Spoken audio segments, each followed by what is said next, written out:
Good evening, my friends. I am Erica Lukes, your host on UFO Audit. This is KGRA Digital Broadcasting Network, and I am here tonight with two of my very fabulous friends from MUFON, and we will get to them in a couple minutes.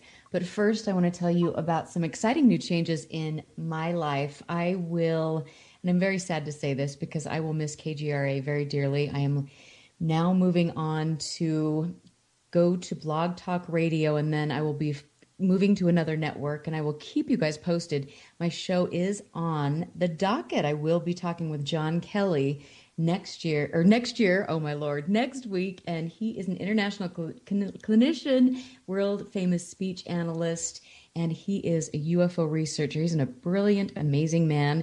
I look forward to talking to him, so you can find me on Blog Talk Radio. Make sure you find me on Facebook on UFO Audit, and my webpage, theUFOaudit.com, for updates. I have exciting new things taking place in my life, and I wish I could share them with you. I just got some great news today, but I will keep you posted, and find me on Blog Talk Radio. Like I said, tonight I've got two very special people here on my show for the last show on KGRA. I couldn't think of a better way to leave the station. Ben Moss and Tony Angiola. Oh my gosh. And I heard Martin Willis pronounce your last name. I never get that right, Tony. Are you going to shoot me? Yeah, I'll wait till I see you though. But I am, oh my gosh. And the way you say it is so much better than the way I say it. Say it for us. Angiola. You got to say it a little deeper than that, like you mean it. Angiola. Oh, baby. Okay, that's good. That's what I'm talking about. So Ben and Tony are two of my very, very dear friends in MUFON. Not only are they excellent researchers, Ben Moss is the chief field investigator in Virginia. He's on the STAR team. He is a very killer tennis player, and he has been interested in the UFO phenomena for most of his life. He's been investigating with MUFON since the 90s and is currently the chief field investigator. I love watching him on Hangar One. I'm so excited to see my friends. And then Tony is the assistant state director, and he is a field investigator, STAR team member. Tony's been studying the UFO phenomena since the early 90s. He became an investigator in 1999. I can't even believe that. It just seems like maybe we're getting old. Seems like so long ago. But they have done really cool research, and every time I see them at a conference, I am excited for them because they are doing really profound, important things in the field of ufology. And to watch these guys on Hangar One, I feel proud to be involved with the MUFON when I see them, and I'm really excited on a personal level for them. So Tony and Ben, welcome to the show. Thanks, Erica. Thanks for having us on. Yeah, thanks. Yeah, I'm excited. So what have you guys been up to lately? Tell us all the dirt. Well, in Virginia, we've been getting a lot of black triangle reports, and one of the cases I was excited about was from a pilot who had just landed at Dulles Airport. He was on his way home, and as he was exiting Route 28 on the I-66 west, he looked up and he noticed this huge black triangle about 300 feet above the tree line. And being an experienced pilot of 30 years and also an instructor, he pulled off to the side of the road and rolled the windows down listening to see if he could hear anything, because he knew exactly where the runways are in relation to that aircraft. And he noticed that the runways that it was heading towards would not accommodate that craft. And then he continued to follow it until the next exit, and he kind of wished that he had gotten out of his car, maybe try to take a photograph. But he was, it's one of those situations when you see something amazing, you're in awe, and before you realize that you have a camera with you or anything that could try to record it, it's already too late. So he went home and he called a few friends and mentioned it to them, and the next day when he went back to work, he checked with the tower, but he couldn't get any information. And he told me that he tried. So then I submitted a FOIA request for the approximate GPS location from 0 to 1,000 feet to make sure I covered that area, really well, to make sure I didn't, miss it by just a few feet or what have you. And I finally got a report back from FOIA. They even called me to confirm that I had the right information, so I was pretty happy about that. Wow, that's a miracle. Yeah, so I got the letter back stating that there was nothing in the vicinity for that GPS location or that approximate altitude. There was just nothing that there's just, and that was, there's two kinds of radar typically at the airport from what I learned. There's your standard radar, which is, I guess, up higher up in the sky, than there's incoming radar or approaching radar, which covers ground level. And so I asked them to check both, and they couldn't find anything. So I thought that was interesting. Oh, that is interesting. But, I mean, and dealing with the FAA is a really challenging thing, so I'm glad they were cooperative. yeah, it was really nice. It worked out better than I thought it would. It was my first real FOIA request, and so I was happy about that. And I had Victor, who's on our team. He helped me out with that as well. So we have a really good team here in Virginia, which is great. Also, we've had, like I said, it's more than one. We've had dozens of reports. Ben had a great one he can tell you about. Norm Gagnon had many. Victor Rodriguez on our team had quite a few. We've had reports in Richmond, Manassas, Virginia Beach, just all over the place, a lot of black triangles. And recently, Richard had one of these huge cylindrical, like cigar-shaped craft near Fort Belvoir and Alexandria that were kind of flying, kind of offset parallel to each other over the metro station. And I was surprised we didn't get more reports from people, or maybe people are just still not aware of how to report stuff. But this lady was apparently in her kitchen doing her dishes, and she just looked out the window and saw these huge things and couldn't believe her eyes. So she went outside and just observed them for a few minutes, and they just sped off at a great rate of speed. So that was really neat too. Wow. She didn't take any photographs either. Well, But, and I've got to ask you this while we're talking about the photograph thing. So many, you hear all these comments on Facebook and people say, well, why aren't there photographs, or why are there, all these blurry photographs? I think that UFOs typically don't pose for photo ops.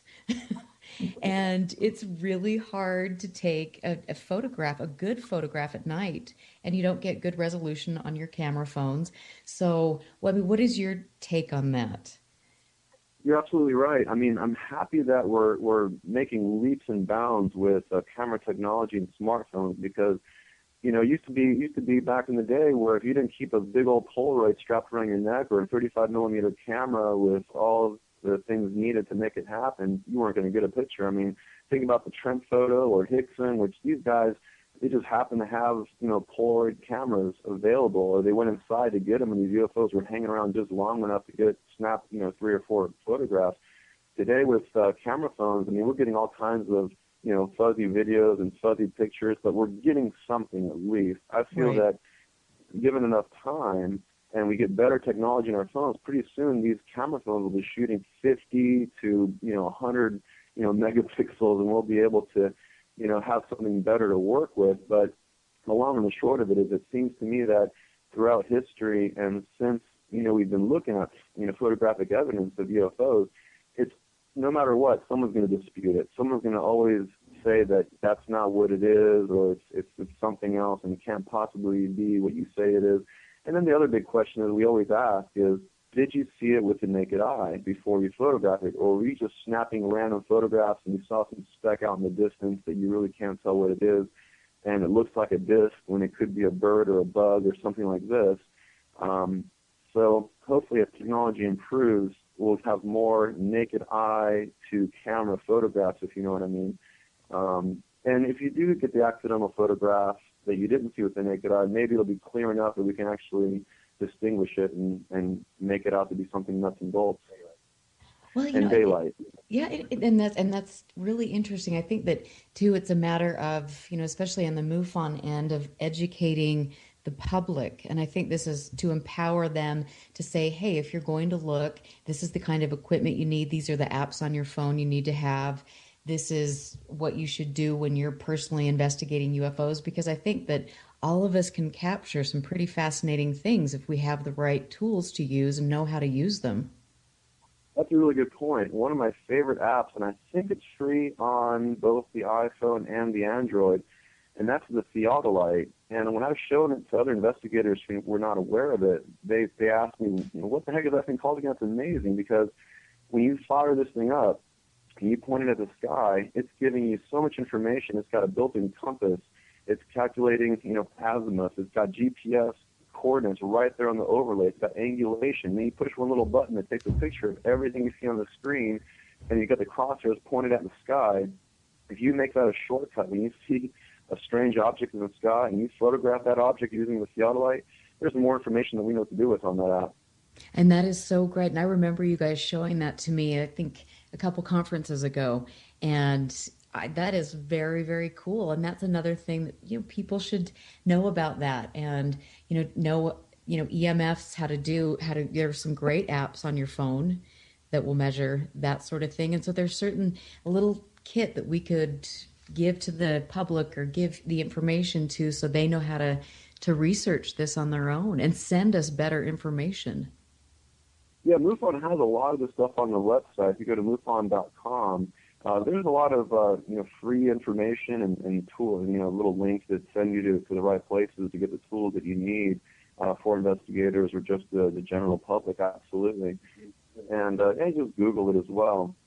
But also, like you said, to have a little kit on your phone and just have quick shortcuts so that you can use them right when you need them, so that the tools are ready for you. I mean, even with a lot of digital photographs, we've been educating investigators and anybody that wants to know the information about, meta tags and, verifying the photographs are genuine. There's other apps that will actually analyze a photograph for any manipulation as well, which are really neat.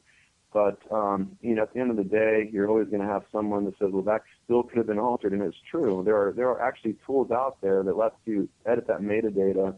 And anyone that wants to fabricate something to look legit, that works hard enough at it, it can be pretty tricky.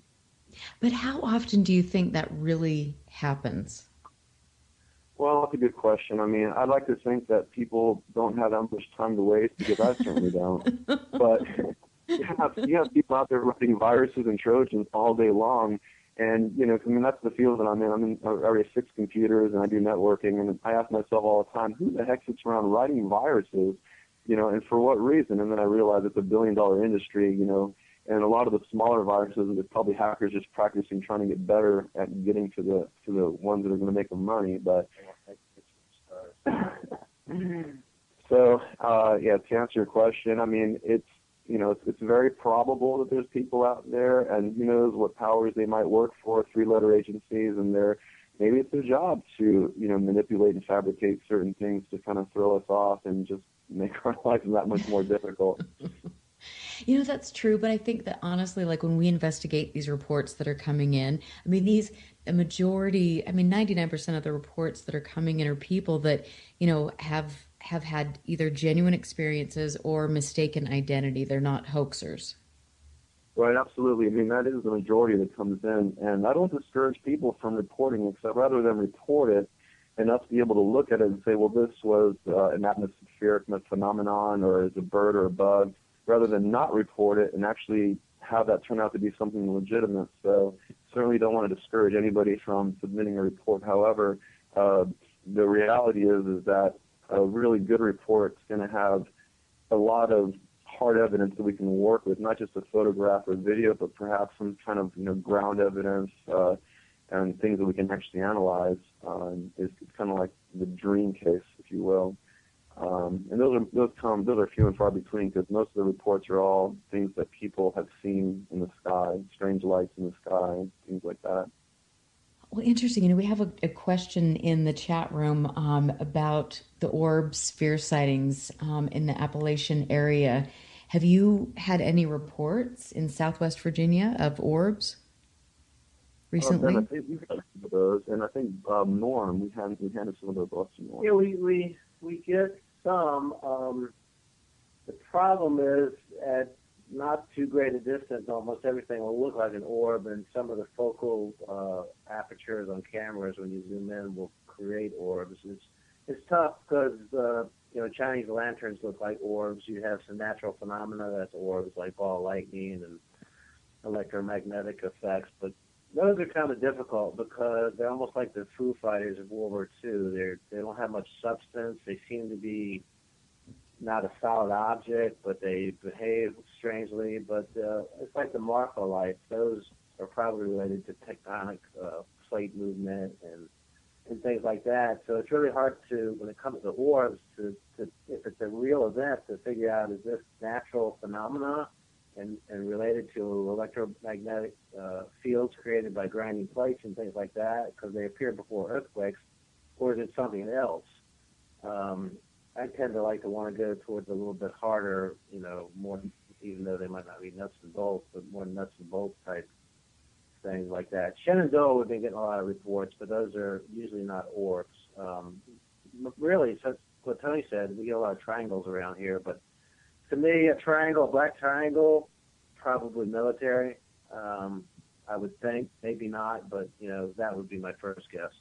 And also, some of the orbs, the ones, in my opinion, that are the more legit ones, that are videotaped and are actually moving in a real strange manner, that are making turns and direction changes and speeding off at speeds that are just impossible, as opposed to, I recently had a case where there was about 7 to 10 quote-unquote orbs in the sky at a distance, and when I zoomed in really far, I could see what looked like kind of like a fuel cell burning, and I realized that they were Chinese lanterns. They were launched right on January 1st, and they were in the sky for right about 7 minutes. And Chinese lanterns have fuel cells that run for about 10 minutes before they start to disappear. Mm-hmm. And so when I see something like that, if I want to really get into it, I would like to see a videotape of what these things are really doing. So if they're just slowly floating for 7 to 10 minutes and then disappearing, and you zoom in really far and you can see the flame burning, well, pretty much those Chinese lanterns. But yeah, there are some legitimate orbs out there that make strange, anomalous movements that we cannot explain, and then they dart off, and then they come back. We're talking like 10 to 15, 20 minutes later, an hour later. Those aren't Chinese lanterns. Right. No, and that's been the interesting thing for me, and that's kind of a passion of mine, the orange orb phenomena. The more I research, the more I realize that it's very real, and it's something that we need to be aware of, and then we need to learn as investigators to differentiate between Chinese lanterns and not to always reach to the Chinese lantern thing without looking at the wind, looking at how long the objects are in the sky, how are they behaving, because I think there are cases, really good, credible cases, that are being dismissed. Right. So it's an interesting thing. Yeah, I think that's one of the things that in the daytime, people are always looking down at their devices these days, cell phones and traffic or whatever. And at night, people tend to look at the sky, and at night, you see a light in the sky, you have almost no, even if you're filming it, you're not getting much data, you're not able to really differentiate because you have no background to judge the distance by. So I would encourage people to be more aware during the daytime, because if there's orbs floating around that are something unusual, they're probably there in the daytime too, just a little harder to see, but that's where you get a lot more info from any film or digital photographs or anything. Is in the daytime when you have reference points, you capture more data, you have points of interest where you can tell how far away, how high, and things like that. So going out and filming at night is great, but it's really not the way to do it. If you really want to capture something and know that it's anomalous and strange, it's when you capture these things in the daytime, and then they look strange in the daytime, then you have a better chance that you're seeing something unusual. Right, and that's interesting, and it's a great point. I think that we need to pay attention, and we need to look up at night and during the day, and we need to become more active observers and not just think in our little straightforward kind of bubble, because there is so much that goes on. And even if it's just natural phenomena or something, it's still incredible. I think it's fun to investigate and look around.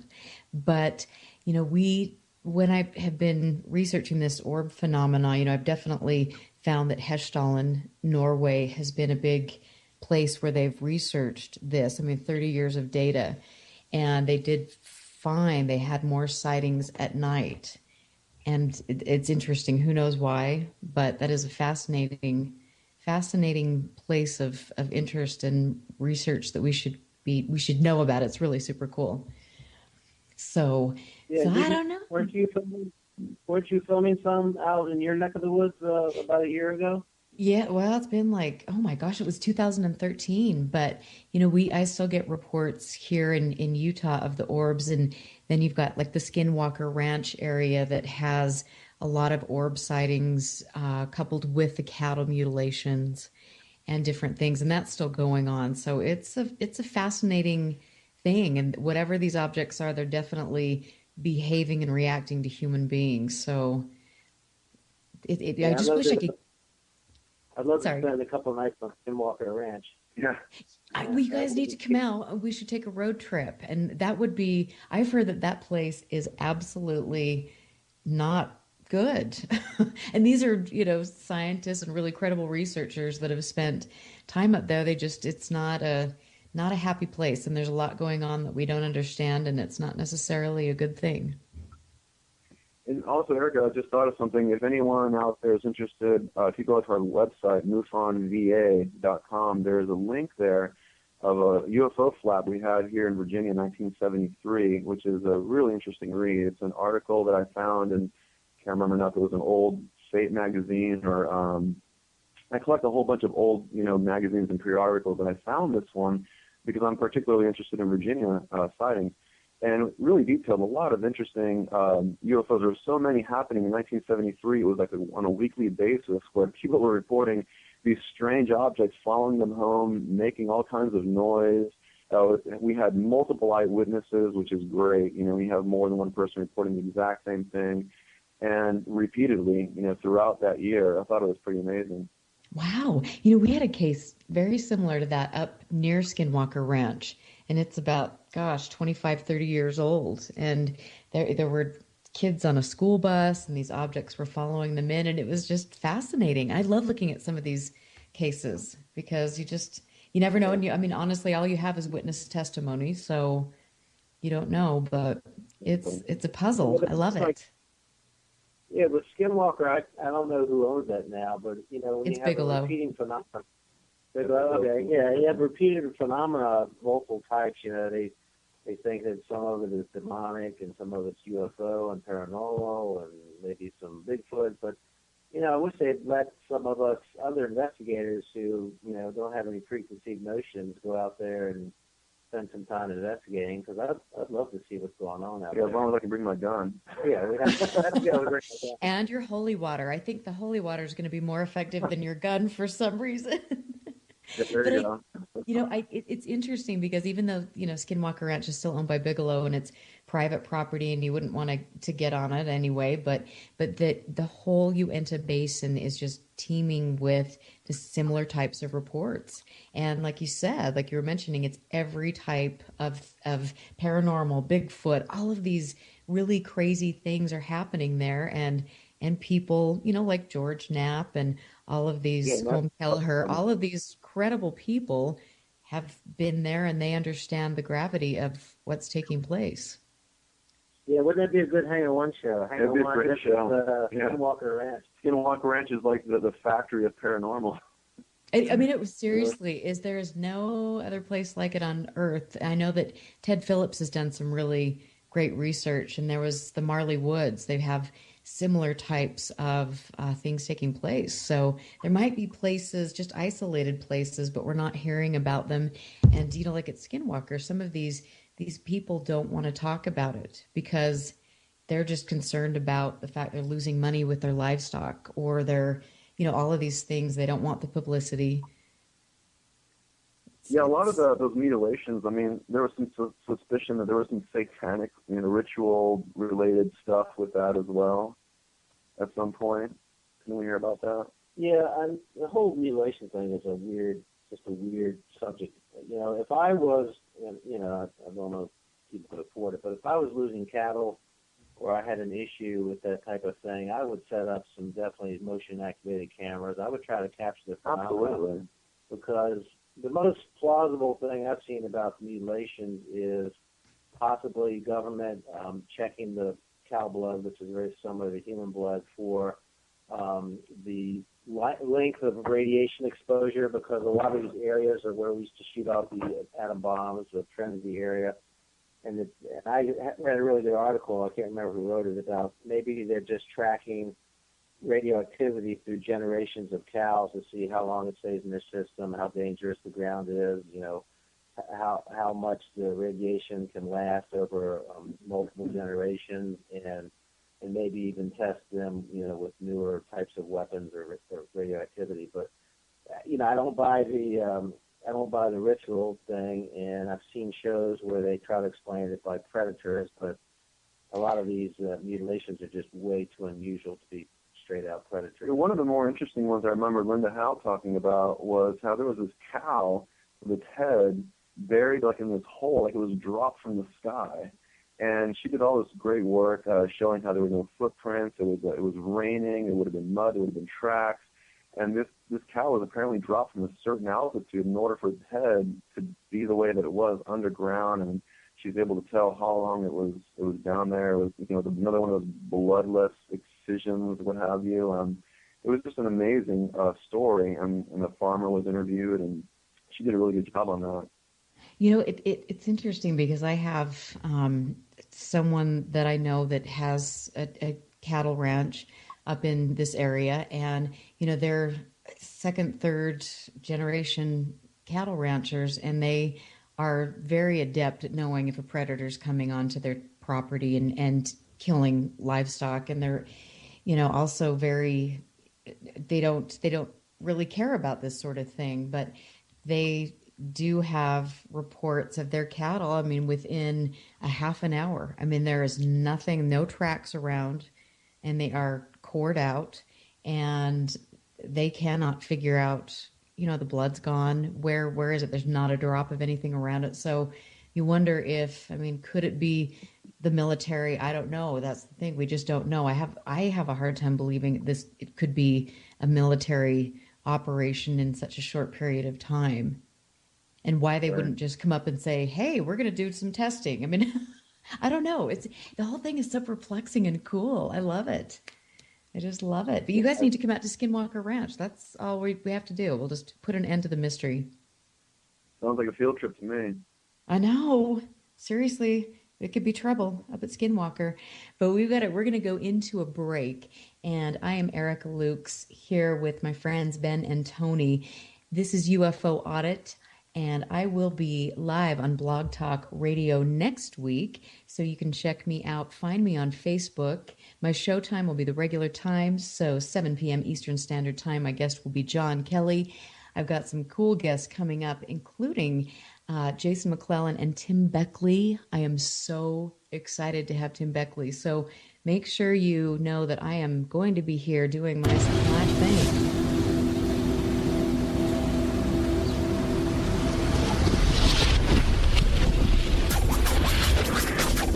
You're listening to UFO Audit with Erica Lukes. To find out more about the audit, visit the website, theufoaudit.com. We'll be right back.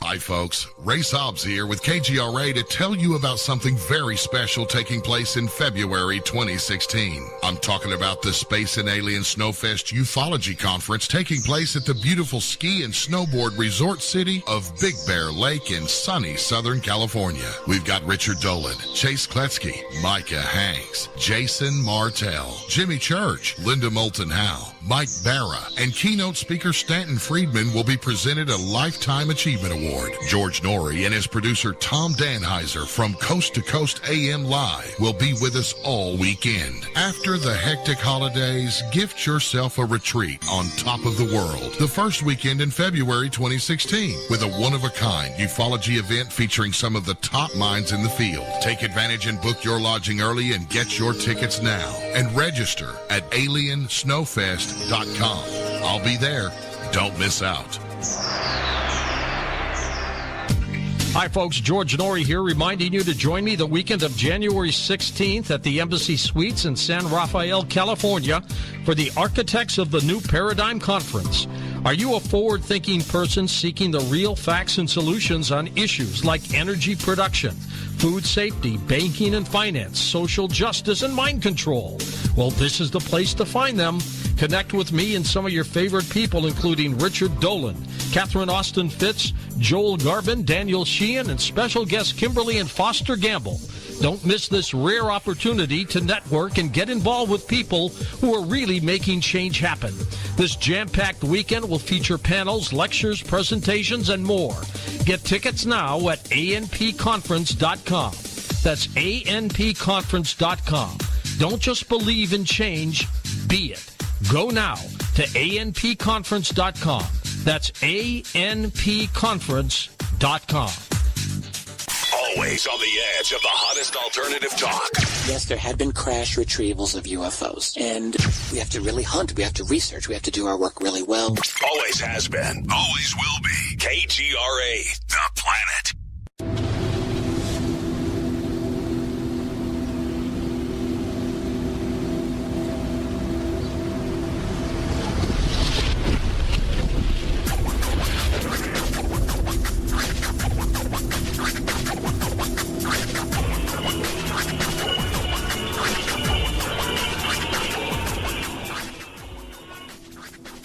Hey everyone, welcome back. I'm Erica Lukes, and you are listening to UFO Audit on KGRA Digital Broadcasting Network.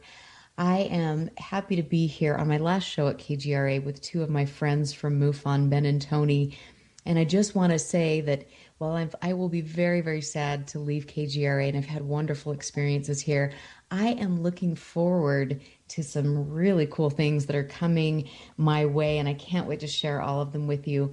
I will be on Blog Talk Radio next Friday, 7 p.m. Eastern Standard Time for my regular 2-hour show. So find me there. You can go to UFO Audit on my Facebook, and you keep track of me that way. Send me messages. I always want to stay in touch with my KGRA listeners. I feel just grateful to have had this experience. And I have to say, I'm really going to miss Jamie, my producer, Jamie Havacan, who's been just absolutely fabulous and had to deal with me and my flighty ways with, all that kind of stuff, the pre-show jitters and stuff. But I will look forward to finding you all, and tune in next week.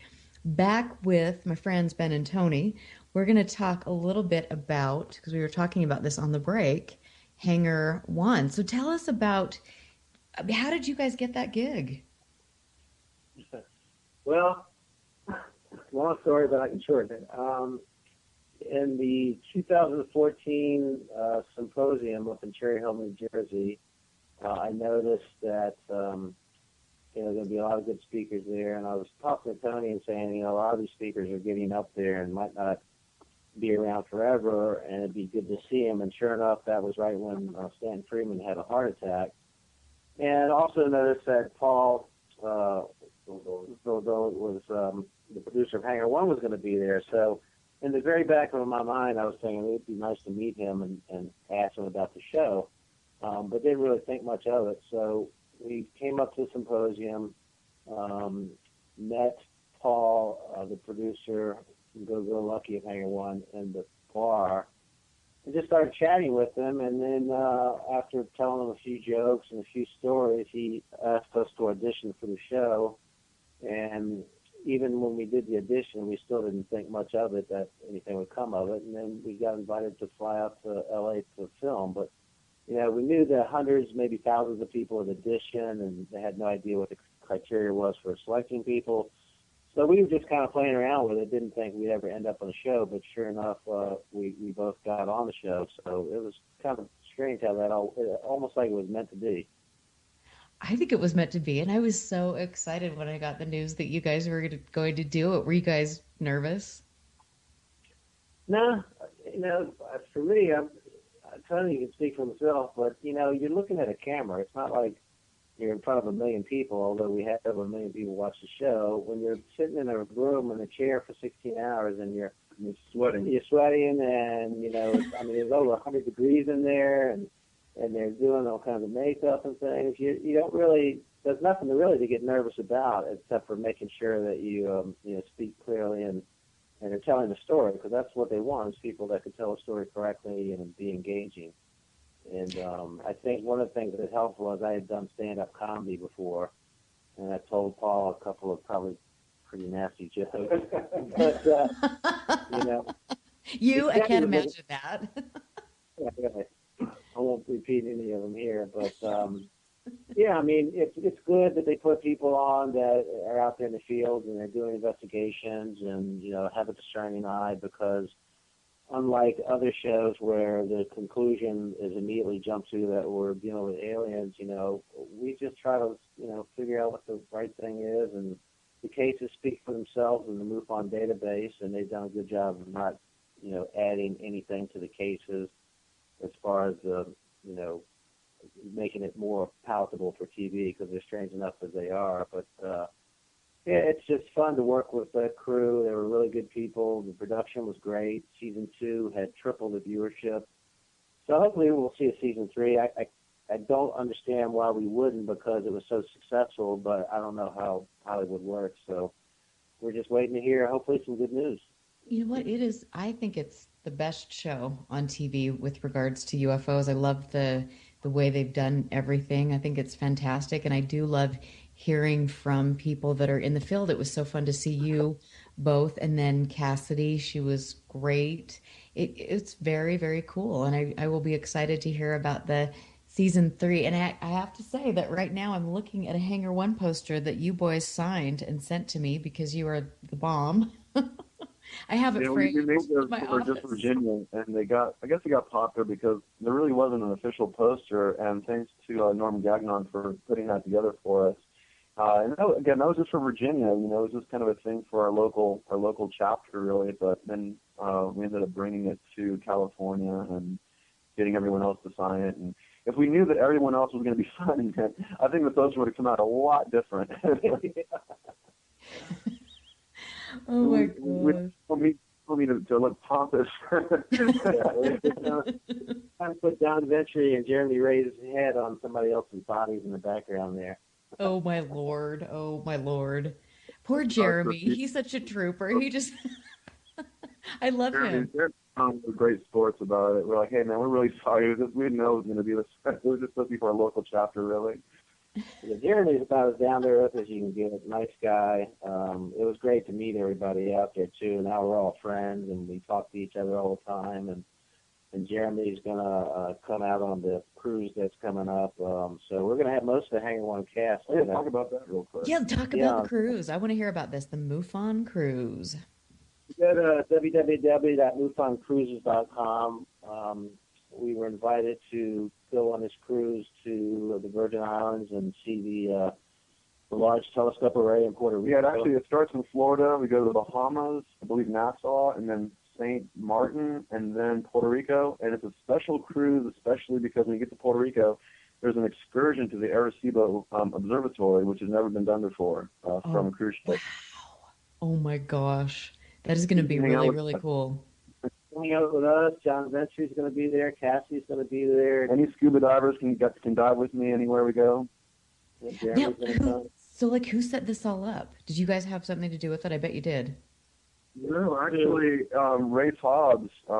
It's supposed to be Chase Clossy was supposed to go, but she couldn't make it. So Ray Hobbs recommended me, and I grabbed Ben on it, and there we go. I'm his +1.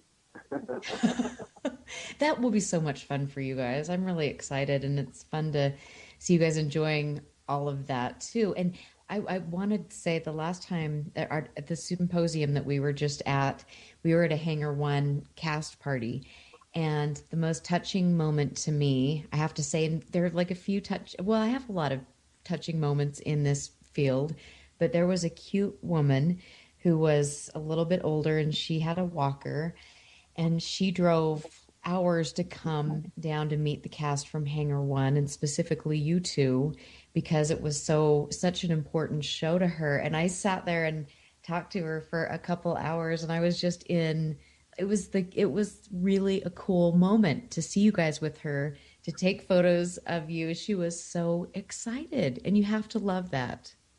Yeah. Yeah, it's good to meet people that really enjoy the show, and she was really sweet. She could barely move around. She had a walker. We put her up front when we went to the auditorium to talk, and she was just, talk about being a fan. For her to do all that she had to do just to be there, besides the fact that she can barely move, was just amazing, and tells you that, you know, you've got some true fans out there and people that enjoy the show. And we love meeting people and talking to them about it. We're very approachable. We haven't got full of ourselves yet. It was funny because Erica was there with us, and we had fans approach us at the little grocery store in the hotel there. Oh, yeah. They said they came all the, you know, on Canada, or from all over the place. People just coming to see us from the show. Almost from Australia. You had some ladies, Tony. You had some ladies that were loving the Tony. They were. Let's not talk about that. Oh, sorry. Erica's like a champ with her selfies, man. She had her phone out, dropping selfies like instantly. I was like, whoa, I'm with a professional here. I am the professional selfie girl, but you know, what's a girl to do? I like to add like those moments, and there are a couple good ones that I took with you guys walking behind me, and I love those. Crack me up. I'll post them on the UFO Audit Facebook page so people can see them. We had a great time at the symposium. It's always fun to go there and hang out and meet all these people, and it never ceases to amaze me at the level of dedication that people have that never ever receive recognition for doing what they do. Yeah, definitely, and it would have been a lot more fun if I hadn't had that Ebola virus that I had while I was there. Yeah, you were kind of a party killer. That's for sure. You were a little cranky, and you felt like garbage, and I felt so bad because usually we have a good old time hanging out and stuff. But are you feeling better, by the way? Yeah, that was a sinus infection that lasted almost 4 months. I mean, it was brutal, and the doctors never could figure it out. Well, tell her about when we landed. When we got back home, he could not hear. He was deaf. The 2 flights we had when we landed, my head was like scanners. It was going to explode. Turned out I had an inner ear infection, and so it was like being 100 feet underwater. My head started pounding. And after we landed, I couldn't hear out of my right ear for about 3 weeks, and it took almost 3 months for my hearing to come back. Oh my gosh, inner ear stuff is so painful. Oh, no wonder you were cranky, Ben. I'm sorry. Yeah, my usual jovial self. Well, it was even worse, Erica, because he finally came down from his bed one day, second day I think it was, and he goes, I need some coffee. He says, man, you got to try the Starbucks here for some reason. It's really good. And before I could get two more words out to tell him to blow on it first, he took a big sip and burned his entire mouth. Oh, that's really unfortunate. So he couldn't eat anything, so he started buying fruit smoothies because it hurt too much to chew anything. Oh, dang it. And I have to say, because you guys have been friends for a long, long time. Tell us how you became friends. That's a good one. Actually, I met him at a meeting, a business meeting, and networking group, and I don't know how many years ago it was, like 3 or 4 years ago. And we just, you start having conversations with people, and and if you're in this field, I think your subconscious just finds a way to let it slip out to see if the person you're talking to can handle what you're about to say. And with Ben, I somehow got on the subject, and I mentioned UFOs and whatnot, and then the next thing he says to me is, I'm the chief field investigator for MUFON, and just went from there. And I explained to him how I was involved since, back in the 90s, but, family got in the way, and I wasn't able to do too much. So from that point forward, we started doing all the cases together, and here we are. What is the most, I know that we've got Socorro, which is a really big deal for you, and we're going to talk about that in the next hour, but what are some other cases that you have both worked on that you've just sat there and said, wow, this is absolutely incredible? One thing that I'm interested in is because of the things like EXIF, which can tell you a lot about photographs and things, is applying new software to old pictures, because some of the older footage and pictures before CGI, before Photoshop and all of that, are pretty interesting. And we got latched onto the Trent photos, which have been discussed all over these blogs. It's a hubcap or a mirror hanging from a wire and all this kind of stuff. So we did what Ray Stanford had showed us some things he'd done with that photograph. So we took one of the raw images and applied some new technology to it, and we found that old photo from, I believe, 54, that there was no wire, There's actually some type of downflow underneath the craft. There is, looks like plasma discharges.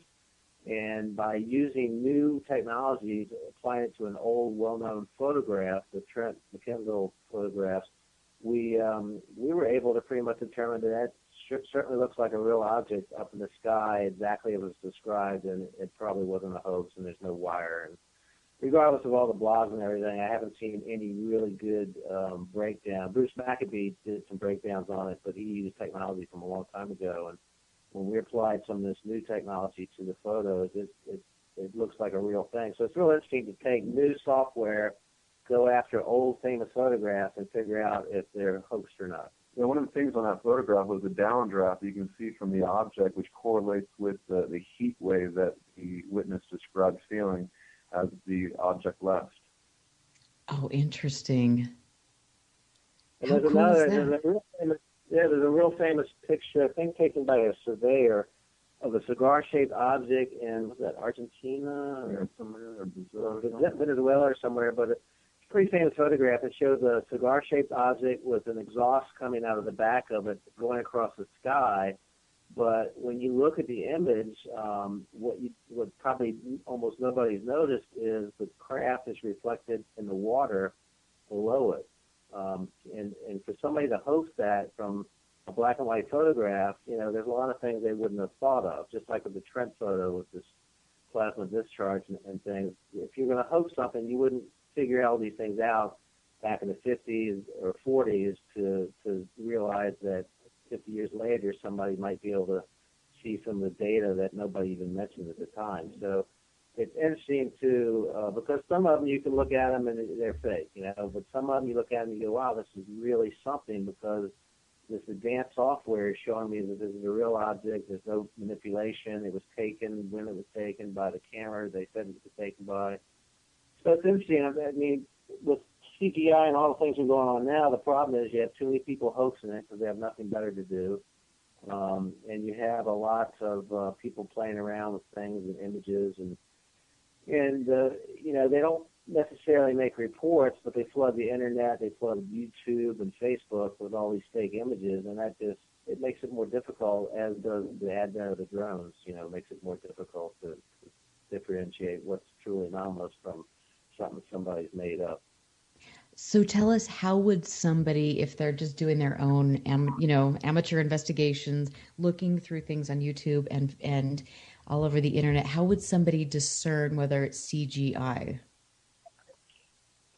Wait for one of the experts to break it down. I've looked at a lot of these, and some of them are really cool, but if I didn't film it and it's not a case, I don't really concern myself with it. A lot of times you look at a photo where the photograph is obviously legit, the trees are legit, the clouds are legit, but then the UFO in the distance, which is relatively small, you start to zoom in on it, and you can apply some filters, and you'll see that the pixelization forms like a square shaded block around the object, which is, when someone cuts and pastes an object, if they're sloppy about it, it's going to make a square. If they're really, really careful and they use like the cutting tool, and they can zoom in really well and nab the pixels, really, really well, and place it in there, it's a lot harder to tell. I mean, it's just looking at color differentiation from the background and pixel for pixel, very carefully to see if it's something that belongs there or not. Yeah, we're trying to get our own evidence. So as investigators, if we can film something of our own, especially in the daylight, and put it up there, it's an interesting social and scientific experiment, because we're not going to ever show anything that we've made up or hoaxed. But if we find something, we film something that's really anomalous and put it up there, then you sit back and see how much you get attacked, which has happened. We've gotten attacked with regards to Socorro evidence and things. So there's some people out there that just will not believe anything, and so if you show something that's really incredible, they're going to find a way to try to tear it down because it's just not in their belief system. So Right. Even if you have the best evidence in the world, how do you prove it? If you haven't been able to kick the tires and sit on a spaceship and bring home some DNA of a creature or something, there's really no way to prove something. It's kind of circumstantial evidence. Right. Yeah, and that is the unfortunate thing. I think no matter what you do, you just will never change certain people's minds, and that's great. And I think sometimes as investigators, we spend too much time trying to get people that will never change their belief systems to believe, when we should be focusing on the data that we have and doing good things with the data that we have and researching and just leaving them in the dust. Yeah. And if you come up with something good, or even if you're a witness and you have some incredible stuff, you're going to have to weather the attacks, and people are going to jump on you and call you a liar and a faker and nuts, and you have to have thick skin. So, it's like, Lonnie Zamora, when he reported the Sapporo incident, he wished he had never done it. He was a stand-up guy, and all of a sudden he's talked about things that nobody believes, so they would say he was crazy or drunk or something, all these things that weren't true, because, you have a credible person reporting incredible things, but if you just don't believe it can ever be true, then you're going to find a way to disprove it, either attack the witness or attack the data. There's no benefit for him to actually come out with that story. There's nothing to gain and everything to lose. I don't think that a lot of these people, there's a benefit, to coming out with things like this. And sometimes I wonder as a researcher what the benefit is to doing what I do, because even in this, or, it's a very discouraging, negative field. And that is something that is unfortunate. And I hope that, and I'm very grateful that I've got people like you, like Jill Hansen, and some good quality people that I can, be with, and then try to get rid of all the other negative people. Why do you think this field attracts such negative people? Really good question. maybe they just get off on it. I don't know. But, it's one of those things where sometimes I sit around and I think to myself, why do I keep doing this? And it's the curiosity that drives me crazy, because I look at, like I said before, like the 1973 flap, and, when you start looking at years where there is a flap and lots of credible evidence, credible people, multiple eyewitnesses, those are the things I can't let go of. When I see more than one person reporting on something so amazing, that's what drives me. Cases like Socorro, cases like Roswell, cases, things about Area 51, to you name it. There's just so many cases, great cases out there. Those are the things that drive me, and great investigators that are writing amazing books, especially stuff like Timothy Good, who's one of my favorites, or Graham Hancock, or, it was great meeting Dr. Schock. He's doing some amazing work. And it's people like that help, drive me to keep looking for the answers. But in spite of all the negativity that you have to put up with, and even friends and family that look at me like I'm completely nuts. Yeah, it's well, like you trust me. Yeah, you have to just suck it up and realize that hopefully at some point maybe they'll take the time to look at some. They always ask me, "Why do you believe in this stuff?" And I don't even know how to answer that question. And I say, unless you walk in my shoes and seen what I've seen and read what I've read, can you possibly even begin to understand what's going through my mind? I don't even know what goes through my mind sometimes. Well, and I'm to the point. Yeah, I mean, it's just like I'm to the point where I just say, "Are you an intelligent human being?" I'm at that stage. Maybe I'll get out of that stage with some good, I don't know what, perimenopausal medication or something. Who knows? I mean, sometimes I like bring up the Drake equation just to kind of start from the fundamental mathematical basics of the size of the Earth in relation to the rest of the galaxy and plurality of universes and so on and so forth, and asking that question. Now, what do you think is the probability of intelligent life being out there? And then they always say, well, yeah, I think there might be biological stuff like, maybe some cell life and plant life out there. I'm like, no, intelligent life. People like us, people that look just like us, but are probably much more advanced, Right. And I've got some really great questions in the chat room, and I want to get to one of them before we go, but take our break. But have you, in all of the photographic cases that you've seen, have you had any photos of like energies or different things like that you might almost consider probably paranormal, but things like that you couldn't explain? Yeah. We had some on one of our investigations down near Fort Meade. It's interesting because we captured these spheres with stars in them, and we had a lot of people kind of, Dr. McAbee and some other people weigh in on it. We actually never came to the conclusion if it was a sun an artifact of the sun, because a lot of these were taken in the shadow. We thought maybe it was an aperture anomaly. But it showed up in 3 photographs, and it was a yellow star inside of a sphere, and we went to investigate small spheres that this woman was seeing. So, sometimes you can't figure something out. It's either, there's a lot of stuff I see where people face the sun and take pictures, and you're going to get all kinds of weird stuff that's a factor facing the sun and taking a picture. There's nothing anomalous usually that shows up when you shoot the sun, except for all kinds of weird stuff that your lens can't handle with that type of intensity and energy it's coming off the sun. But, when you some of the real, we think, footage of things and pictures of things, they definitely, whatever propulsion system they're using, it does create energies, multiple colors, probably plasma discharges.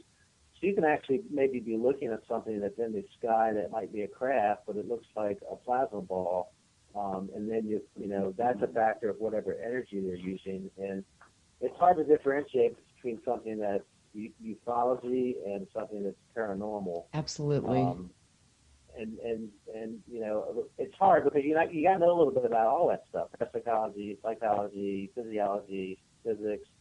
If you investigate UFOs, you're going to run into parapsychology and abnormal events and strange, strange things that accompany it that seem to be part of the phenomena itself. But energies and things, I've been on a ghost hunt before where I felt and seen some energies, but it had nothing to do with UFOs. So try to keep those two things separate, and usually to me they are separate. But it's hard though. I think that for me, the more I investigate, and sorry to cut you off, but I think that the more I investigate, the more I don't know where one begins and the other one leaves off. Yeah, I actually own a haunted house in Pennsylvania, and ghosts are not my thing. But my ex-wife and my kids have experienced a lot of strange things. They were just recently there, only a couple weeks ago. And every time they come back, I ask them, so did anything happen? So about a month ago, they came back and said, Dad, nothing's happening. Maybe the ghosts are gone. I think, that's too bad because, I want to do a show up there with Rip Paranormal from Virginia, and we're still going to go out there in May and do something. But then they came back just a couple weeks ago, and they said, oh, man, the lights were flickering. We had cold spots in the house.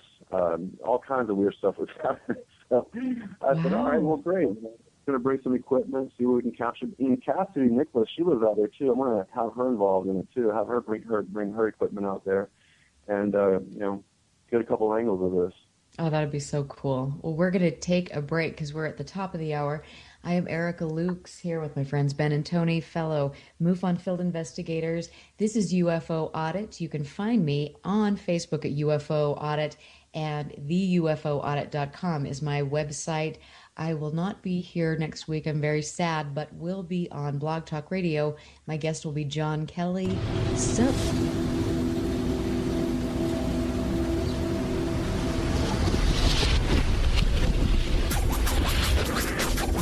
You're listening to UFO Audit with Erica Lukes. To find out more about the audit, visit the website, theufoaudit.com. We'll be right back.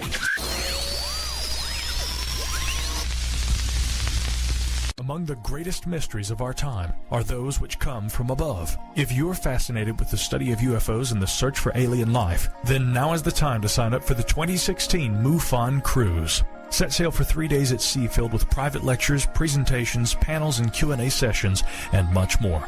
You'll depart aboard the MSC Divina, along with stars of History Channel's Hangar 1, including MUFON State Director John Ventry, investigators Cassidy Nicholas, Tony Angiola, and Ben Moss. From October 8th to the 15th, 2016. Join the team of Hangar 1 as they lead you into onshore excursions in San Juan, St. Martin, Great Stirrup Cay, and more. Plus, the MUFON Cruise features a special excursion to the Arecibo SETI Observatory, led by MUFON investigators and observatory personnel. And now through December 31st, 2015, sign up for an outside cabin at the same rate as an inside cabin, or pay outside cabin rates to secure an exclusive balcony cabin. A $200 per person savings. Contact Holiday Maker Travel LLC by phone at 877-642-4308. That's 877-642-4308. The 2016 MUFON Cruise. For more information, visit MUFONCruise.com. Hi, I'm Richard Dolan. When I'm not hosting my radio program, The Richard Dolan Show on KGRA, or writing new books on UFOs, I run a publishing company. I'm proud to say that Richard Dolan Press has published some of the most fascinating books available on UFOs and related subjects. They include Dr. Bruce Maccabee's classic analysis of the UFO cover-up, David Marler's breakthrough book on triangular UFOs, Dr. Richard Sauter's unique work on underground bases, and other classics by Grant Cameron, Chase Kletsky, and Dr. Bob Wood, not to mention intriguing works by Eve Lorgan and Laurie MacDonald that deal with truly bizarre phenomena. I'm proud to publish such high-quality and original works, and there are several amazing books about to be released over the next few months. Go to richarddolanpress.com to learn more.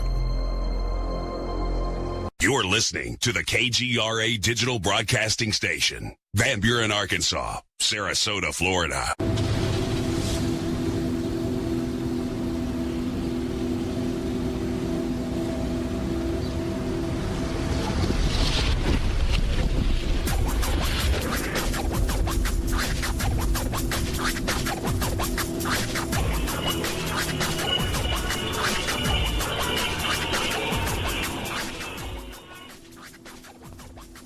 Hello, my friends. I am Erica Lux, and you're listening to UFO Audit on KGRA Digital Broadcasting Network.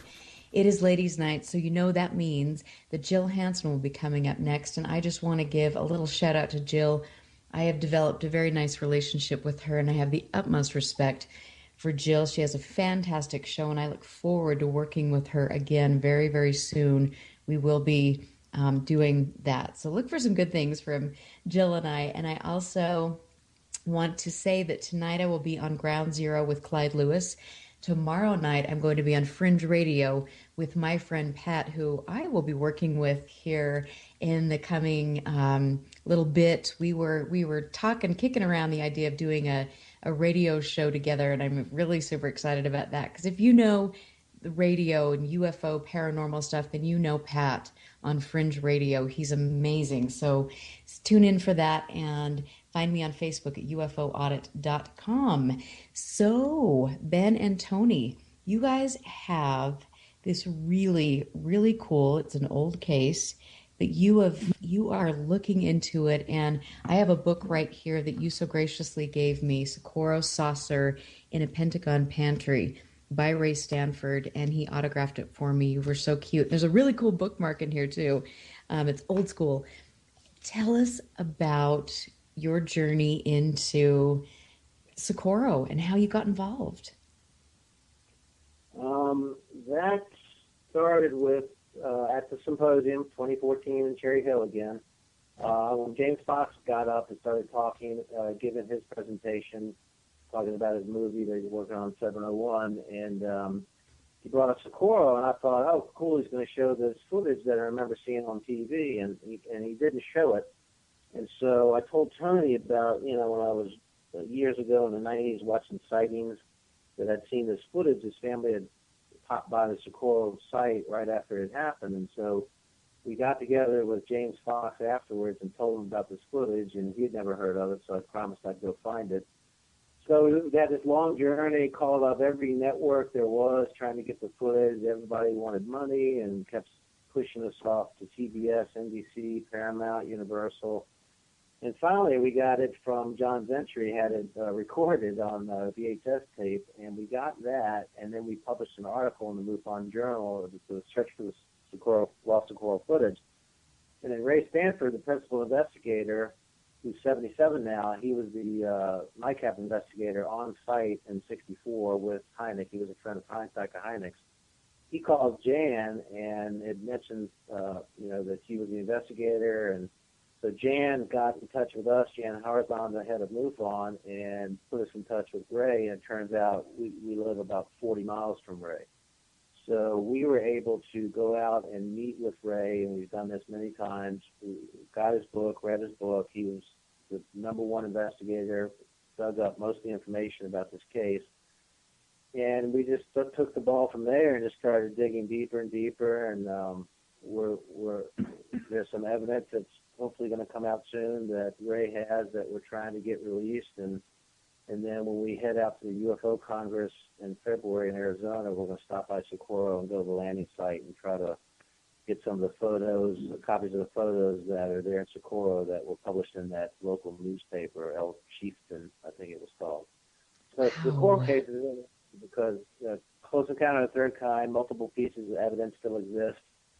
And Ray announced on Martin Willis's podcast what we already knew, that he has not one, but two photographs that show the craft in the background that he took in 1964 and discovered in 2005 when somebody asked him to find out who owned a dynamite shack that was out there in the field. So he blew up the pictures and saw in one of the photos there was an egg-shaped craft, in fact multiple crafts in the air with the landing gear out, exactly like Ronnie Zamora described it. So after doing a lot of work and research ourselves, we know that Socorro was not a college hoax, was not a military project. Don't know what it was, but pretty sure it probably wasn't anything manufactured by any government on this world. So we're trying to get to the bottom of that, get the pictures released. Once the pictures are released and everybody attacks us and attacks Ray for the pictures, and once we can show that those are actually real pictures and not manipulated, then we're going to have some pretty good evidence that was a real event and happened just like it was described. Yeah, you know, that your interview with Martin Willis, I saw that because it's on MUFON Virginia's website. That's a great interview. And I love Ray. I have to say I've listened to him and interviewed, and he has such passion, and he has been through so much. And to hear him talk about the criticism that he has faced from these fabulous people, these really happy people. I mean, talk about some of what he's been through in that regard. You know, Ray started doing this back as a teenager, and him and his twin brother, they wrote their first book in their teens. They never made a penny on it. They didn't realize that you had to do certain things to make sure you got paid. And then I think it got picked up in all over the world, I mean, China and Japan, all over the place. But again, they never made a penny on it. And since then, they realized you have to take certain steps to ensure that you're going to get paid for your work. But they've gone through so many things in their life, and a lot of things that they're not so proud of that now he denounces. And, we all make mistakes. And if you've been in any sort of limelight, if you're a child actor or if you're a ufologist that's been publishing books, writing articles, and you're in, some sort of public atmosphere, and you're going in a certain direction in your life that all of a sudden you realize isn't what you believe anymore, people should consider that as, admitting to a mistake and move on from there, because the fact of the matter is that he is a very passionate individual. He believes very much in he's very observant, and we can give you some very good examples as to just how observant he really is with his paleontological work. But the fact that when we first met him, some of the first things he told us was, I don't know what you've heard about me, but a lot of the stuff that I believed in the past, I no longer believe in. I'm not that guy anymore, and I'm trying to prove that I'm not that guy by showing just how observant I am by discovering a dinosaur that was not known to exist, which is a nodosaur in Maryland. And he's got more fossils in his house than some museums have in their building. It's you can't even walk in his house. He's got little pathways because there's just so many fossils. So on top of educating us on his past UFO work, we're getting a PhD in paleontology. I remember you guys showing me the photos at the symposium of his house and the cool things that he has. It is amazing. It is, and he just goes for walks, by Goddard, and he just spots things out of the corner of his eye that turn into be, these amazing finds, these amazing tracks. And right now, as we speak, he's being honored at Goddard for this huge slab that he discovered that turns out to be something like 200 some odd tracks of 7 different types of dinosaur. And it's just this amazing find. And the head of Goddard, who normally won't give you the time of day, let alone 5 minutes, actually spent the entire 45 minutes of his lecture listening to Ray and shaking his hand and congratulating him. And there's this whole thing going on in Goddard right now. and they actually spent something like $40,000 to replicate the slab. And Ray did all this detailed work, highlighting where all the footprints are in his basement. They actually brought this enormous slab down there, and they picked it up, and they're going to display it at Goddard. So, and I asked him, I said, Ray, why are you doing so much work, with paleontology? And that's simply because you can't deny the fact that what you're looking at is a dinosaur track. He's trying to show how observant he is and what he's able to do, I guess, for society, for the world. If it hits the news, I think today and tomorrow they're going to release all this about this slab that he found, that there's never been any evidence of these types of dinosaurs found within the Beltway, and it turned out that he found it on the walking path at Goddard, and there are species of dinosaurs on that slab that are brand new species. So the top paleontologists in the world are all involved in this now, and it just shows you how sharp Ray is, how observant he is. And, a guy with no training in paleontology can go out into literally his backyard where a creek is and finds claws and dinosaur bones and dinosaur feces that, turned into rock from millions of years ago. It's just amazing what he can spot when he's out looking around. So it makes sense that he also is good at spotting the UFOs that he's come up with, and some of the footage and pictures he has. And, there's very few people in the world that are like that. So, he gets a lot of criticism because people are like, well, how come you keep seeing these things, or how come they're around when you're around? But that's because he's incredibly observant. And, for 60 years, people were walking on this path at Goddard, and turns out they were walking on top of one of the most important discoveries with regards to dinosaurs in the whole world of paleontology. They actually inadvertently destroyed the parking lot, which was one huge fossil. Yeah, the parking lot they built out there destroyed a lot of dinosaur tracks. So so it's one of those stories where at least they got something, and then they realized what they had lost when they found this path. That's so amazing, and it's true. And you brought up a point that I want to ask you both.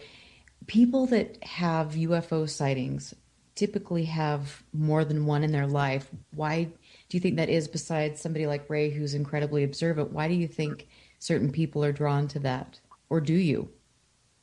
Ray's had hundreds of sightings, and he's shown us so many photographs and video, and he's collected so much evidence. And it's interesting because, I don't know, even like our friend Wilbur Allen in D.C., he's had a ton of sightings. He photographs something almost every night, captures on his, what is that, D7? He does. Really nice camera. And, this high-resolution, high-definition camera that he has, he's capturing some great samples in video all the time. He captures so much I get tired of looking at it. I don't know what to do with it. It's amazing. Yeah, some people are, I think it's a combination of being incredibly observant and prepared to capture the data when these things are around. But also, some people seem to be attractors and can sense, and this is kind of like a thing that comes up, maybe not paranormal, but maybe some type of energy, but some people can sense when these things are around, and then they're prepared when they show up. So I think that certain types of people are attractors or know when they're around. I would say that because of the frequency of this in American Indian history and on American Indian land, that they are maybe kind of friendly to this type of phenomenon, therefore they see it more, and they're looking for it, and they see it more.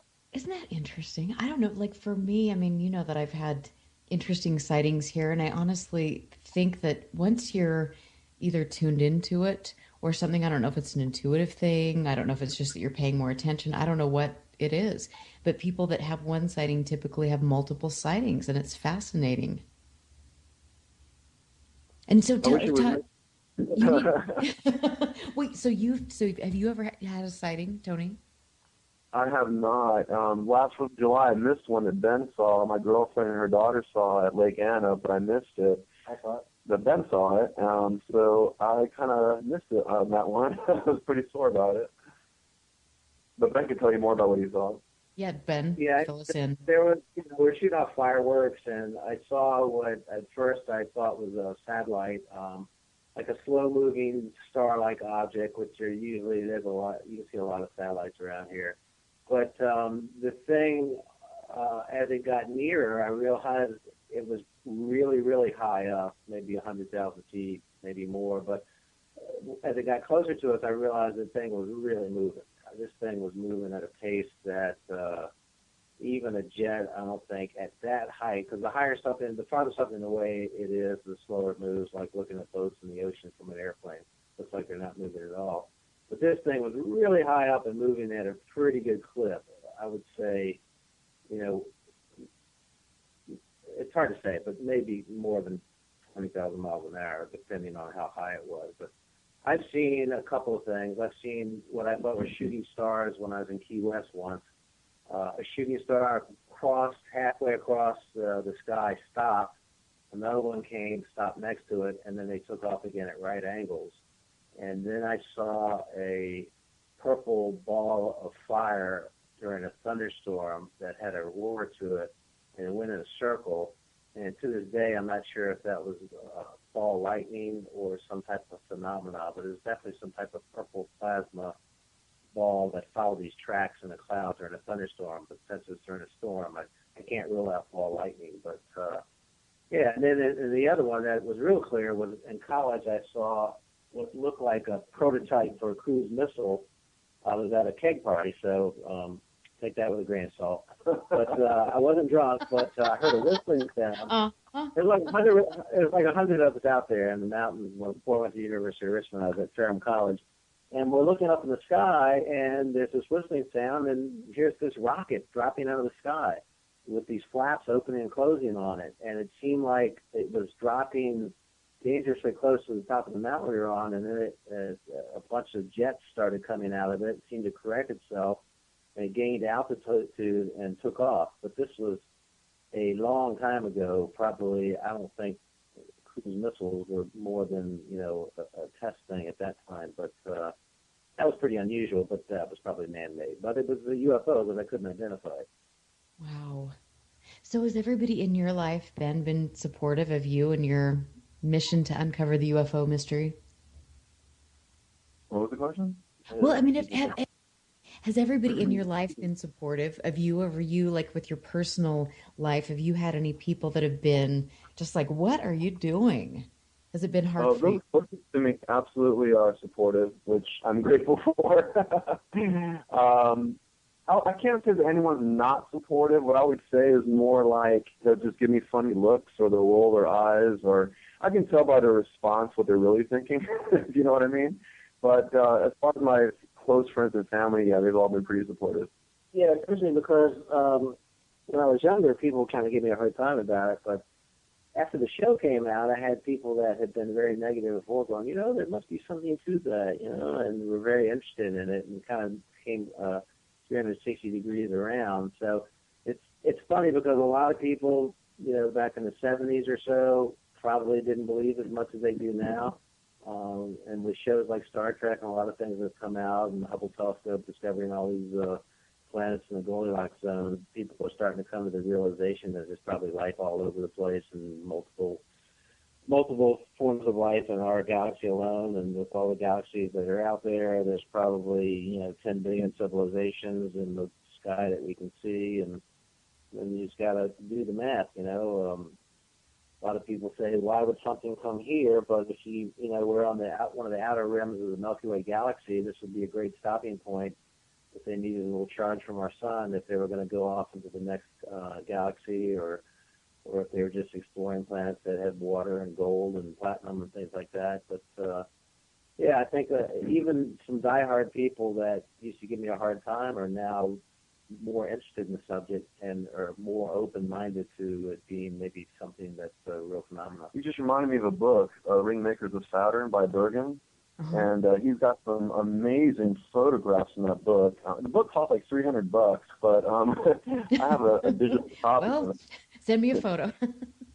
Yeah, I can send you the digital copy I have. So what's really cool about it, you don't get the clarity that you do in the actual book with a nice glossy photographs. These are actual NASA photographs that he discovered, and he sees these weird anomalies on the rings of Saturn, these huge bars of light on the rings that these are like miles-long craft that appear to be mining the rings of Saturn. It's like, who knows what kind of minerals and who knows what they're mining of it, but it's obviously for energy probably. But amazing book. I highly recommend it if anybody out there wants to spend the big bucks.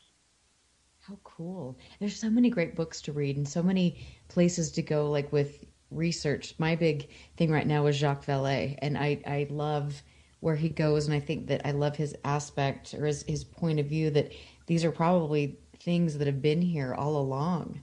And so what do you think about that? Do you think that we're dealing with not only the extraterrestrial phenomena, but something that's going on around us that we have yet to comprehend? Yeah, when you take it all into perspective, if you consider all the stuff you've heard, all the stories, all the books you've read, at the end of the day, you almost want to say, you know what, maybe all of it is possible. You're getting so many different reports in every single direction. Who's to say that all of it isn't true in some respect? It may not be factually correct, because like storytellers tell stories and the story kind of changes. But for the most part, there's a little bit of truth in everything. Just like watching movies, you might get some hints, like watching Close Encounters of the Third Kind. It's a make-believe story, but there's some hints of some truth based on reports, because we know that Hynek had a cameo in it for a reason. Right. I think that there's a plurality of worlds, plurality of intelligent life out there. Obviously, we don't have the proof yet, but religions don't have the proof either. Oh, that is blasphemous. I'm not trying to offend anybody. I'm just saying. Praise the Lord. Hail Mary. I need some holy water. I'm just saying. As an example of things coming around full circle, look at what's going on with Mars. 10 years ago, there's a great site, MarsAnomalyResearch.com, where this gentleman that I've been in contact with was just pulling images from JPL, NASA images, and just showing strange things on Mars. And 10 years ago, I saw these pictures of what looked like running water down into a crater. And I told this to a couple of people inside of MUFON, like, Ben, come on, running water on Mars, it's too cold. So, and then recently, NASA admits that there's running water on Mars. And, they kind of timed it with that movie, The Martian. But it's interesting that, we didn't think there was life anywhere, and now there's pretty much proof that Mars had an atmosphere, had an ocean. I've seen images where there's fossilized life in some images of Mars. I'm not sure why they haven't addressed that yet, but there's been pictures of crustaceans and fossilized fish that have been in some of these images. But there's definitely water on Mars, and that's something that people didn't ever believe, would be true. So if we find life on Mars, or the existence of past life on Mars or Europa or any other planet in the solar system, then mathematically life is everywhere, and it's very tenacious. And anybody interested in learning more about Mars, I highly recommend books by Mike Barra and Richard C. Hoagland if you want to learn more about that. They're great authors. Yeah, they are.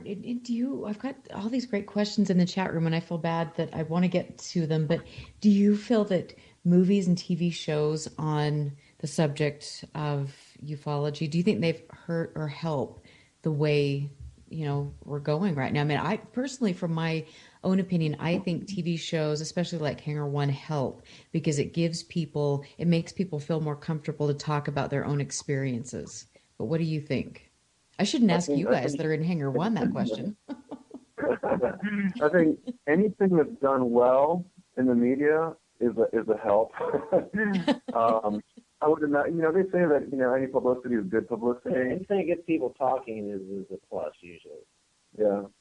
But, it's funny because you have a movie that's entertaining like Independence Day, but hardly plausible at all that we would be able to hack into their windows on their spaceship. But things like that get people talking, though, at least, and it makes them interested. And when you present really good cases done in a way that scientifically you looked at it, and it piques people's interest. It's just like watching a lot of these shows on TV. A lot of these scientists say that they became scientists because they watched Star Trek. So who knows who's watching a movie or TV show now is going to turn out to be an astrophysicist or a great biology or whatever because they watched Hangar One or Independence Day or something. So all those things are great. You just have to separate the fiction from the fact and try to present this stuff as Hangar One did in a way, hopefully that's just as it occurred without embellishing and adding things for more viewership. But the whole subject just makes the world more interesting. If half the stuff is true, only one has to be a real UFO to make it a real case for something off-world. Of all the many millions of sightings, it's just one is truly from off-world, and you have a phenomenon. And it's a matter of not, having the X-Files music play in the background and people snickering and whooping them like most news organizations do when they do a report. But it's become more mainstream. There's a little bit more belief in it because we're finding that there are a lot of planets that we can see in the Goldilocks zone that probably harbor life. And so we have a fairly young sun and a fairly young solar system. So there's a lot of Goldilocks planets like Earth that are in our neighborhood that are probably much older with a much older sun. And who's to say what we're going to be colonizing and visiting in 1,000 years or 500 years or 10,000 years. So if a civilization is 500 years ahead of us or 1 million years ahead of us, that means, and they're traveling, they survive their own atomic age or their own problems that we have, where we're killing each other, then why wouldn't they be out there traveling stars? Because we're going to be the aliens soon. We're the aliens on Mars. We're the aliens on the moon. I think we already are here, too. Yeah. I just don't see how it could not be true, really. Yeah. Well, and like for me, I just think that what if we're, I think sometimes we rationalize, well, if aliens were like us, they could be possible of in 1,000 years or 5,000 years. What if we can't even comprehend what they're doing, and then we're missing all of these things because we're trying to rationalize the way they would behave in our minds? Do you know what I'm saying? And I think we miss stuff. Yeah, if we're like ants in an ant farm to them, then they're not gonna.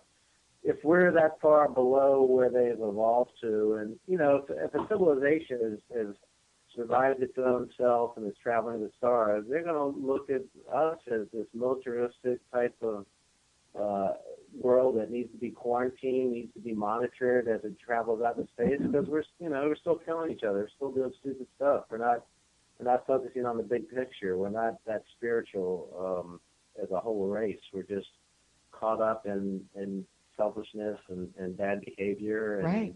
And the field of ufology is a prime example of that. So that is for sure. If they ever showed up, you'd find people would, like Reagan said, our differences would be forgotten if you were threatened by some type of outside force. You wouldn't worry about what color somebody is. You just want to make sure they're human. I know if I was an alien visiting another world and I had, technology to pick up radio frequencies and TV signals, you better believe I'd be watching anything that planet's transmitting to learn more about them. And if they're like us, and I had the power to keep them on their planet, I'm pretty sure I would. I would too. I mean, it's interesting. We're not very nice as human beings, but then there's so many wonderful things about us, and every time I get discouraged, it's like I just look at the small things in life and how kind people can be, and I remember those things and think, you know what, if there was an alien life out there, well, we know that there is and they're here, but they would probably marvel at the beauty of some of the wonderful qualities that we have as human beings, for all the ugliness.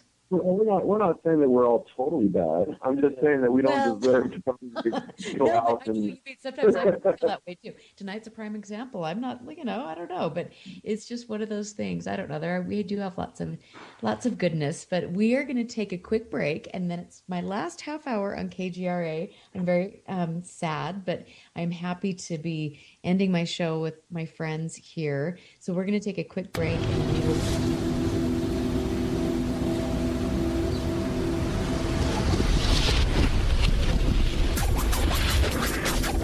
You're listening to UFO Audit with Erica Lukes. To find out more about the audit, visit the website, theufoaudit.com. We'll be right back.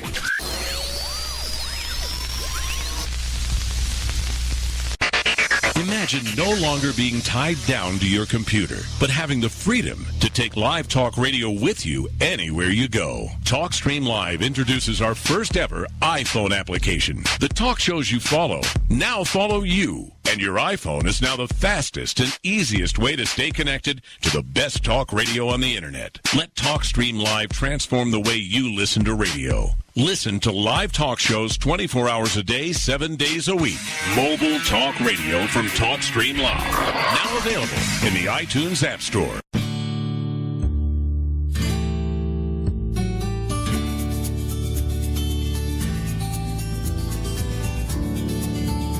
For the thousands of wounded warriors returning from battle,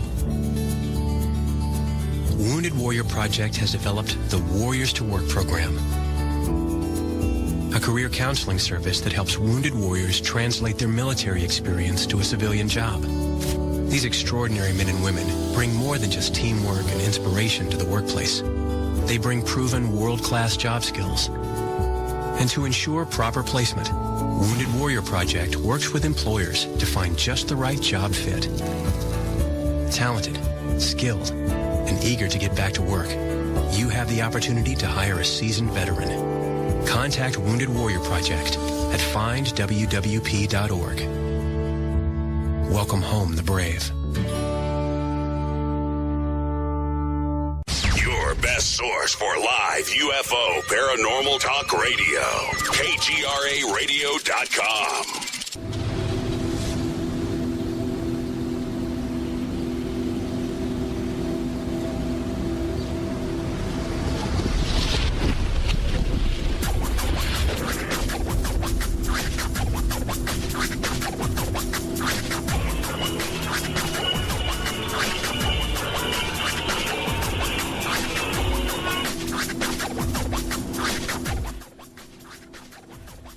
Welcome back, everyone. I am your hostess for the evening, Erica Lukes. Well, not for the evening, for the next half an hour. I am host of UFO Audit. You can find me on Facebook on the UFO Audit. You can also go to my website, theufoaudit.com. I will be posting all the links to my new shows there, and I will have some really great shows. I wish I could tell you all the cool things that are coming down the pipe today. About 3 things landed in my lap, and they are all so fantastic. I am excited about them. So when one door closes, when many other positive doors open, I will miss all of you, but find me, please, and tune into my show next week with John Kelly on Blog Talk Radio. My friends Ben and Tony are here, and when we go to conferences, I want to just tell all of you that you have to understand the dynamics. The first people that I look for are Ben and Tony, because it's like they're the fun people to hang out with. Showed up. I believe I was your bellhop. Oh yeah, see, I like that. You were so sweet. But it's always fun you meet some people in this field that you really connect with, and then you respect what they do. And you guys have done such a great job in Virginia. What are you guys doing with your chapter? Well, we got some new investigators on board. We created the MUFON VA, created the MUFON VA website. We've been guest speakers with Tad Buffington's Maryland group. We're going to speak to the DC MUFON group. We did present at Mysteries of Sky and Space, the Socorro evidence that we've uncovered. And, we're trying to set up some of our own kind of UFO talk type stuff to capture our own evidence. There's just a lot of things going on. We've been getting a lot of reports lately. It's kind of a growing thing. Since we got promoted to STAR team, we're looking to take on some other types of investigations. But really one of our goals here is to capture some of our own evidence. And that's good. What do you ever feel, when you're dealing with, MUFON's a big organization and it's been around for a long, long time. And I think with any big organization, you have the politics of things, and especially a volunteer organization, when we're all donating our time, you can't demand, things, you can't demand the best, because you're not paying for people. I mean, do you know what I'm saying? That came out probably the wrong way, but I mean, it's hard. Never mind. Jamie, you're going to have to edit that out. Yes, sir. But you know what I'm saying? I mean, we're all volunteering our time, and it's hard to say when somebody has a family and a job and a life. It's really hard to say, "Hey, we need you to do X, Y, and Z," and so sometimes that makes it a bit challenging. But have there been any things in MUFON that have been particularly frustrating that you're seeing changing and moving in a positive direction? Yeah, I mean, we have had, some investigators that mean well, and we've given them cases, and Ben's really good at, making sure that people are trying to close out their cases on time. And we try to offer help. We try not to say, hey, get this done or else. We always try to offer help and say, hey, can we help you with this? And just kind of hint at the fact that we really want to get it done. And sometimes we have to pull cases back and give them to somebody else who can get them done, but we don't, try not to chastise anybody about it. We want to keep things positive and moving forward, but we understand that certain people have schedules and some people, sometimes they just can't get to it for whatever reason. Yeah, it's tough. You have, I've got a new investigator, but he's on the border of Virginia all the way down in the southwest corner. And so, he's like 7 hours away. So it's not like you can get everybody together. I've called several investigator meetings together where we sit down and brainstorm and talk about things. But it's tough. We got our jobs because, as I've always said, if you go into ufology to become rich and famous, you'll be poor and unknown because it's all out of pocket. It's all volunteer. It takes a lot of time. You have some people that require a lot of hand-holding and some cases that require a lot of hand-holding.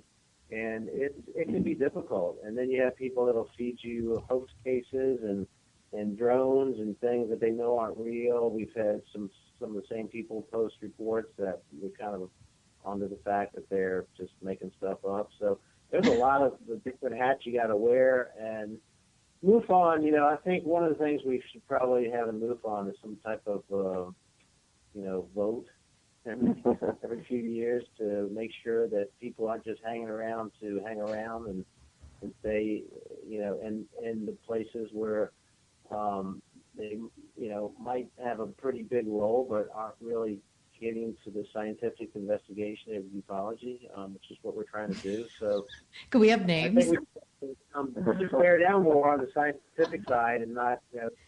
Well, Erica, one time I had somebody say to me, man, what you do is so cool. How can I get involved? And I started to explain it. And he was like, oh, that's awesome. What does it pay? And I said, what do you mean pay? He goes, yeah, what do you get paid? I said, seriously, are you kidding? So I said like $2,000. He goes, $2,000 a month? I go, no, I pay $2,000 a year to do what I do. I know. You know what I mean? It's like between the website and all the other stuff, actually it's probably way more than that. And you calculate how much gas and time you're spending. I mean, to the time alone, we're talking about probably $50,000 a year you're giving up. That just flying out to the symposium in California. Absolutely. Between tickets and hotels and, trying to go out of state to do investigations, Yes. We were hired as experts on Hangar 1, so if we were actors, we would have made some money. We got a free trip to California. As experts, we paid them to be on it. People ask me all the time, oh, man, you make a lot of money on the show. I'm like, no, we can get food, got a hotel. That's not why we do it. That's not why we do it. If we did it for money, we wouldn't be anywhere. You got to have a passion. You got to want to do it. You got to be able to spend some money on your own because you can't get into this for fame and fortune. You get into it to find the truth and hopefully make the world a more interesting place because you're uncovering phenomena that's just, at some point can be scientifically explained, but, when you run into something that's really advanced or way ahead of you, just like, I guess Carl Sagan said, it was like magic, or maybe that was author Scott. Arthur Clarke or something like that. Somebody cool said it. But it's like I always say, if you gave Leonardo da Vinci a smartphone, no matter how smart the guy was, he'd never figure out how it worked. He'd never be able to replicate it. Some people today can't do that. Yeah.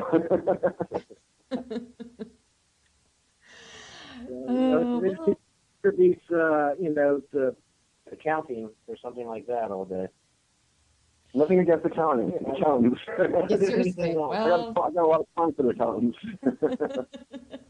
so do you ever like get so discouraged though that you just think, oh, whatever, I am so done with this field? I mean, do you ever every day? I mean, and is it more that you're not seeing good UFO cases, or is it more of the because of the people in the field? It's always looking for a needle in the haystack, isn't it? I mean, you keep in it because, you're hoping that one day something great might fall in your lap. I mean, it's not like we're going to find, like, Socorro cases or Roswell cases these days, it seems like. I mean, all those really brilliant, amazing cases seem to all have taken place in the past. For what reason, I don't know.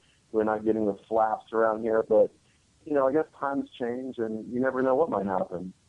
Do you think oh, go ahead, Ben. I don't think it's... I think, as far as MUFON and politics and all, any organization is going to have politics and people that are jealous or people that wish they were on the show, or, that was just a fluke of luck that we got on the show. And I know there's some grumblings about, why I'm not on the show and that kind of thing. But really, we're all trying to do the same thing. And, we got to separate the people that try to fool us, the people that make stuff up, the people that do hoaxes. And then, when we did that Martin Willison's telecast and we talked about the picture that Ray has, man, you wouldn't believe the grief I caught on that site from people just attacking me, saying there's no way that could show up in a photograph. There's no way that it has to be a smudge. Tell me the camera. Tell me the focal length of the lens. This and that. And I'm like, Ben has a lot more patience for trolls than I do. Yeah, I used to just give as good as I got, but I realized it's just a big waste of energy. Some people are never going to believe anything, no matter if it's staring them in the face. So you really can't worry about the naysayers and all. As long as you're doing the right thing, you're not pulling any type of subterfuge or anything. You just tell it like it is, trying to get evidence. That's just the way to go. And people, once they meet you and talk to you, they realize that you're trying to do the right thing. You're never going to try to fake anybody out. We're all looking for the truth, and you just got to find out what that truth is. Because I couldn't say that any single one of any of these events that we've seen or had on Hangar 1 are extraterrestrial. They're just strange, They could be anything. And with quantum physics and the realization that there's probably many realities that are laying on top of each other, maybe different vibrational frequencies, and there's many types of realities and universes and wormholes, and it just makes sense that all this stuff would be happening. That's really strange to us now, but once we figure it out, we'll realize that it can be explained. It's just bizarre and it doesn't fit into our time frame. It's just like if you had described to somebody 20 years ago what a computer was, they wouldn't believe it. They'd never believe that was going to happen. Right. Absolutely. And it is interesting. And I sometimes, like when you get discouraged or when I get discouraged, mostly I'm just talking to myself today. You guys can be my counselors.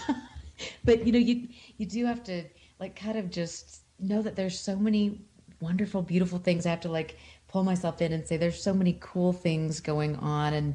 And when it's the connections between like you and me and some of the special people that I've met, it's really a cool thing. It's just getting rid of the other junk. Yeah, exactly. Let's just have a cool people group. Okay, it's going to be you, me, and the people in my chat room that are listening to the shows tonight. And then, yeah, I don't know. It's interesting.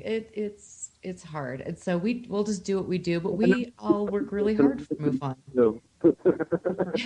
Yeah, I mean, we were in Arizona together last year, the people that are kind of similar gravitate towards each other. And we had a really good time last year at the UFO Congress. And, I think I got Stanton Friedman and Kathleen Marsden a little drunk because I bought them some glass. Did you get video footage of this? They are the cutest. I love them together. They make me so happy. Yeah, I got pictures of that. What was your motive behind that anyway? I was just being generous. I had a lot of cash on me. I was killing it at the casino there, so I was making $400 or $500 a day. Living it up. It was partying too, man. I saw those pictures. we had a good time. I hope that I could make it out to UFO Congress next month, which should be really fun. And I want to say that we're having a Utah UFO festival here in June, and Nick Redfern, Richard Dolan, some of everyone from MUFON Phoenix will be here, and you guys should maybe think about coming out to that. That would be really fun to get you here, and then we could go up to Skinwalker Ranch. Wouldn't that be cool? Yeah. Yeah, so many events now that you have to key us in on specific ones because it's overwhelming. Got to take the time off from work and all, but I'd love to come out to that area. I know it would. I'm very excited about it. We're going to do a great job, and there's so much here in Utah that people need to be aware of, and it's a really unique place, not only politically, and we're always making the news for something, but that never has to do with UFOs. But hopefully we can change that because it's very cool. I'd love to get you out here for that. That'd be fun. Are you guys speaking at anything coming up? Yeah, in June, we're going to be with Jennifer Stein in Pennsylvania.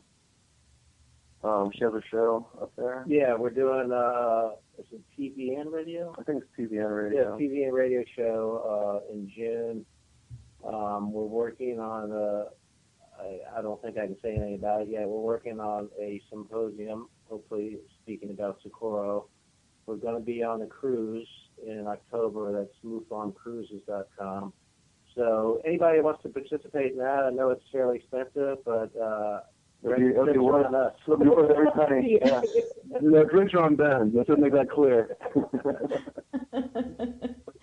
You guys are going to have the ladies coming after you pretty soon. You guys will be like the Ghost Adventure Boys with all the girls. This is such a funny story. It reminds me of kind of what we saw in the deli when we were at the symposium. But when I met Zach Bagans and the Ghost Adventures, everybody, because we were with a person that was in one of the episodes, and the women that were flocking towards Zach Bagans, I just thought, oh, mother of pearl. And they're going to be doing that to you guys.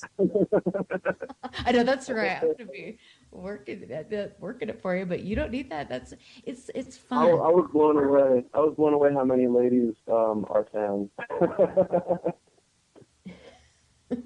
Hey, there's one more. There are a couple, like, really, not to take away from your, lady glory here, but I just want to say there's a couple questions. Have you guys ever heard of people that have vibrations where like the whole body shudders, like an energetic thing?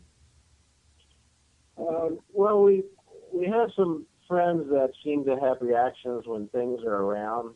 Yeah, the word they use is an elation kind of a feeling. Euphoria, like a euphoric feeling that kind of clues them in to look up, and then they see this phenomenon. We've actually heard that several times. Yeah. Interesting.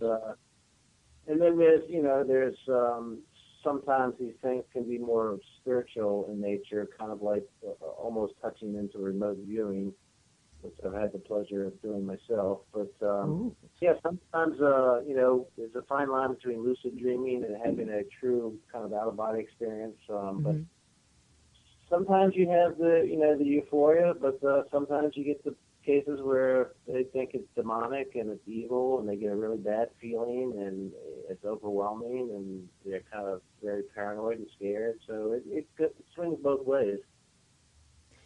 It's so fascinating. I know Kathleen Martin has talked about that with the abduction research, that there are cases where you do have this evil entity that seems to be there, and it's not really an alien influence at all. And that's the thing. It's like there's so many gray areas in this field.